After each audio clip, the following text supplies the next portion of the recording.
नमस्कार दोस्तों, स्वागत है आपका अपने YouTube चैनल वैद्यम में।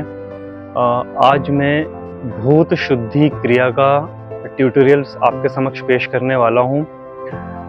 भूत शुद्धि क्रिया के बारे में थोड़ा सा मैं पहले इसके बारे में थोड़ी सी बात कर लेते हैं।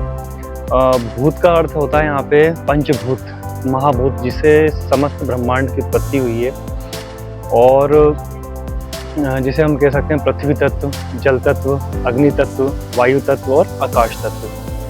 अगर सूक्ष्मता की दृष्टि से देखा जाए तो पृथ्वी तत्व सबसे स्थूल है, उससे सूक्ष्म है जल तत्व, जल तत्व से सूक्ष्म है अग्नि तत्व, अग्नि तत्व से सूक्ष्म है वायु तत्व, और वायु तत्व से सूक्ष्म है आकाश तत्व। और व्यापकता की दृष्टि से देखा जाए तो सबसे कम व्यापक है पृथ्वी तत्व, उससे अधिक व्यापक है जल तत्व, फिर उससे अधिक व्यापक है अग्नि तत्व, फिर वायु तत्व, और अंत में सबसे व्यापक है आकाश तत्व। तो ऐसे ही जिन तत्वों से ब्रह्मांड की उत्पत्ति हुई है, उन्हीं तत्वों से मनुष्य शरीर भी बना है, अगर स्थूल शरीर की हम बात करते हैं तो।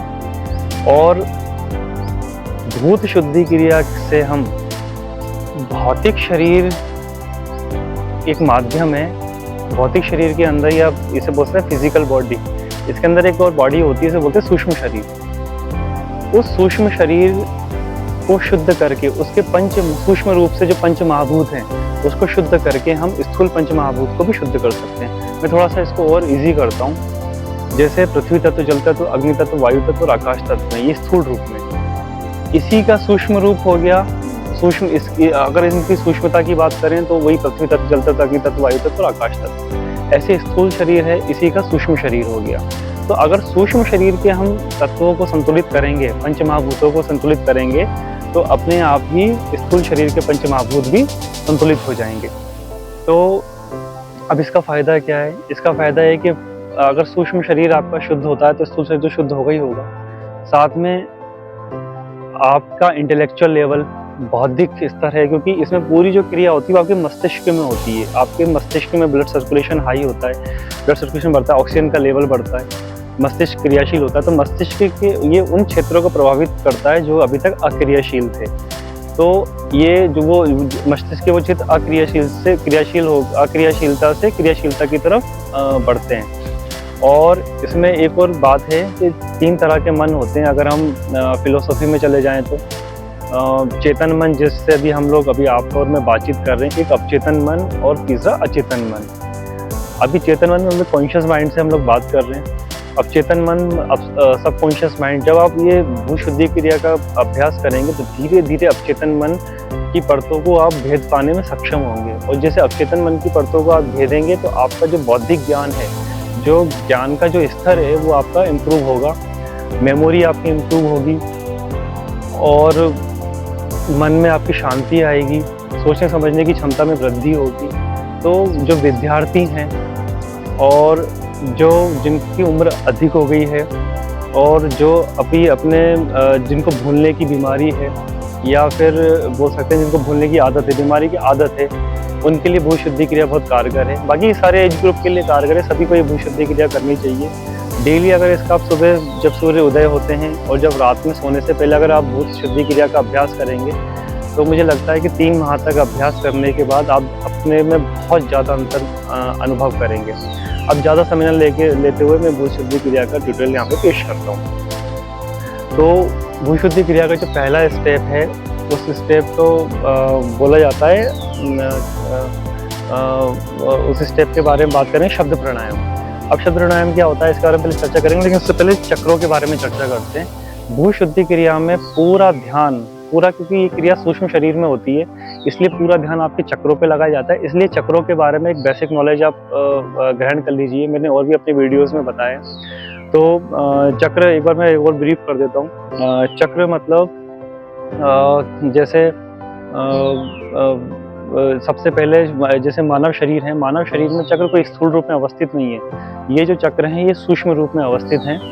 और सूक्ष्म शरीर की अगर बात करते हैं तो 7 मुख्य चक्र माने गए हैं। अगर बॉटम से लेकर टॉप की तरफ जाते हैं तो सबसे पहले जो आपका गुदा मार्ग है और आपका जो जननेंद्रियां हैं, ठीक है, उसके बीच में एक सीवनी नाड़ी होती है। कभी आप देखेंगे कि गुदा मार्ग और जननेंद्रियों के बीच में एक ह्यूमन बॉडी में स्थूल रूप में एक लाइन, हमेशा एक लाइन मिलेगी आपको। उस लाइन के मध्य में, स्थूल रूप में नहीं, सूक्ष्म रूप में जो चक्र अवस्थित होता है उसे हम बोलते हैं मूलाधार चक्र, ठीक है। एनर्जी का जो अपलिफ्ट है ह्यूमन बॉडी में मूलाधार चक्र से शुरू होता है। फिर जहाँ आपकी जननेंद्रियाँ होती हैं, जननेंद्रियों के जस्ट पीछे रीढ़ की हड्डी में जो चक्र होता है उसे हम बोलते हैं स्वाधिष्ठान चक्र।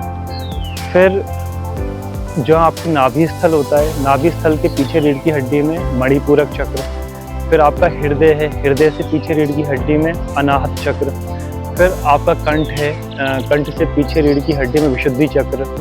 उसके बाद की भ्रकुटी है, भूमध्य है, इसके पीछे मतलब बीच में, पीछे नहीं, बीच में, क्योंकि जहाँ रीढ़ की हड्डी आ रही है ऐसे सेंटर से पीछे, तो यहाँ पर जो आपका चक्र है वो हो गया आज्ञा चक्र। और फिर जहाँ आपका जो टॉप है यहाँ पर सहस्त्रार चक्र। कहीं कहीं ध्यान की गहरी अवस्था में एक और चक्र का मनस चक्र बोलते हैं, वो यहाँ पर जो आपका मस्तिष्क रहता है, माथा, उसके जस्ट टॉप पे यहाँ पे एक मनस चक्र भी होता है, ठीक है। तो 7 चक्र हो गए बेसिकली।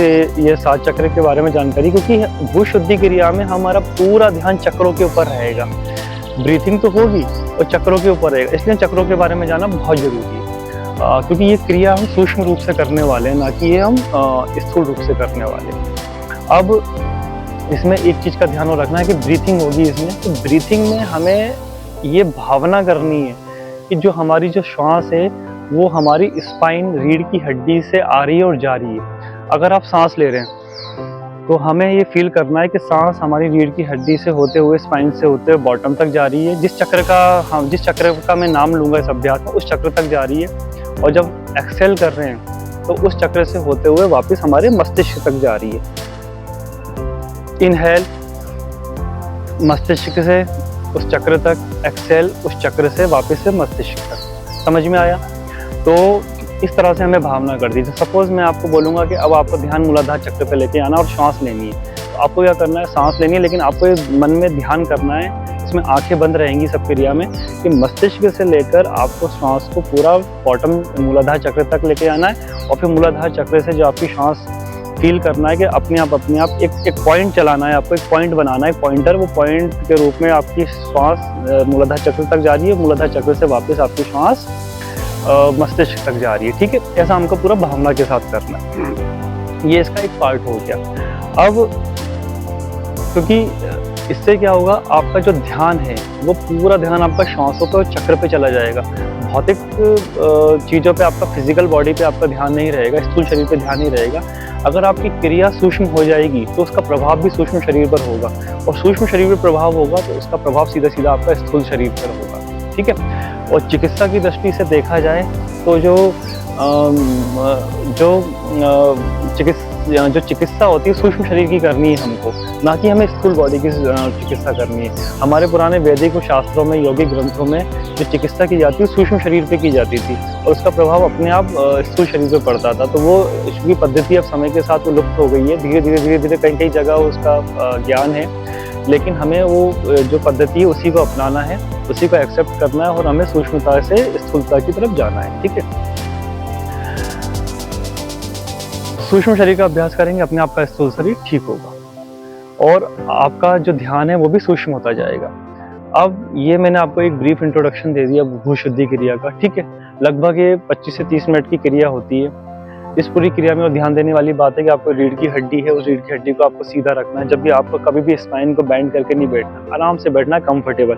एक कंफर्टेबल आप आसन में बैठ जाएं जिसमें आप कंफर्टेबल हो, चाहे सुखासन हो, अर्ध पद्मासन हो, पद्मासन हो, वज्रासन हो, या फिर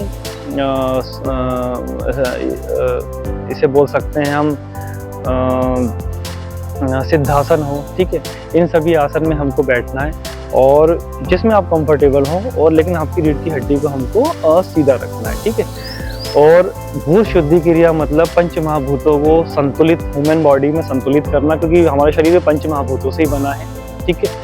इस पंच महाभूतों को संतुलित करेंगे तो आपका पूरा जो जीवनचर्या है, आपका पूरा जो लाइफ है वो भी पूरा बैलेंस हो जाएगी और संतुलित हो जाएगी, ठीक। जिनको क्रोध बहुत आता है, क्योंकि क्रोध मन से जनरेट होता है, मन से होता है, तो उसकी शांति के लिए बहुत इम्पोर्टेंट है। जो डिप्रेशन है उस डिप्रेशन के है वो भूत शुद्धि क्रिया का अभ्यास करें, उनको धीरे धीरे वो डिप्रेशन से बाहर निकल जाएंगे। इसके अलावा पढ़ाई वाले बच्चों को मैंने पहले ही बताया था, उनको ये इसका अभ्यास करना चाहिए। जिनकी उम्र अधिक हो गई है उनको अभ्यास करना चाहिए। जो अपनी लाइफ स्टाइल से संतुलित नहीं है, जो बाहर की तरफ भाग रहे, आत्मसंतुष्टि नहीं है, आत्मसंतुष्टि के लिए इसका अभ्यास करना चाहिए।